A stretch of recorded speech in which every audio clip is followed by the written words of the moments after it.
Hello and welcome to Master Jacko. Let's look at perimeter of a semicircle. I picked this because there's parts of this that people always make a mistake on, okay? That's why it's a key topic. I'm going to go through it. So, just to recap, circumference is pi times diameter. If you want a recap video on that, click up here. I have a video on circumference of a circle. Or you can write it as 2 pi r.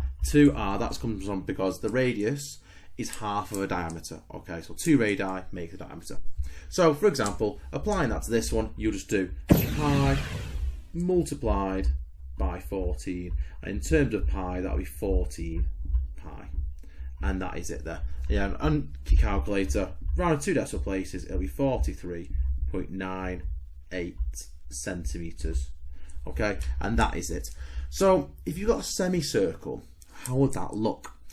So, for example, this semicircle here, I haven't given it a number yet, just the diameter. So, you'll do what you normally do. You'd imagine a full circle. So, you'll do pi multiplied by the diameter. So, then you'll get pi d.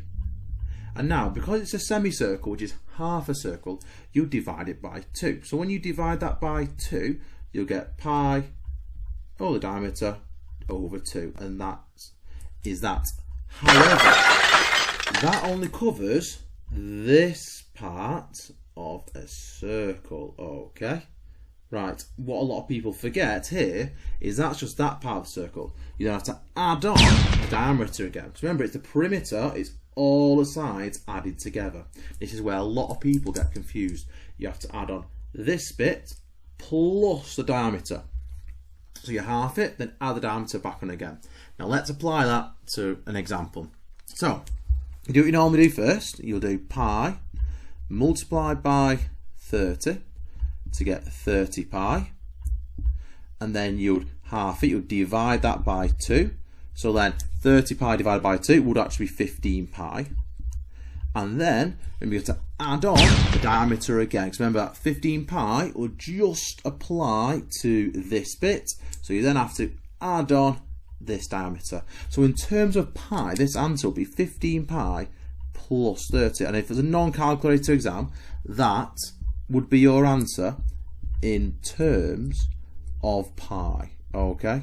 Really important that we know that, we recognise that language in the exam if it asks us, okay? So that's an answer in terms of pi. If you wanted the actual answer, so to the calculator exam, it would be 77.12 centimetres, yeah? That's in terms of pi, that's the actual answer. Right, and again, however this time, be careful, it's give us the radius, not the diameter, so we have to double it, so that'll be pi multiplied by 24, because 12 times 2 is 24, and that'll be 24 pi, and then we divide that by 2 because it's a semicircle, and that'll be 12 pi, and then remember we have to add on the diameter again, okay, because that 12 pi just covers the outside, okay, the arc there. We have to add the diameter, so in terms of pi it'll be 12 pi plus 24, and that's in terms of pi, this one here,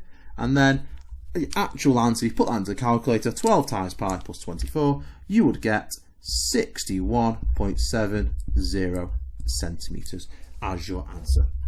Okay, I would recommend, if you've got more practice circles and geometry, watching this playlist here, okay? Loads of videos there, really going to prepare you for that GCSE exam. Other than that, this has been Master Jacko. Take care, I'll see you next time.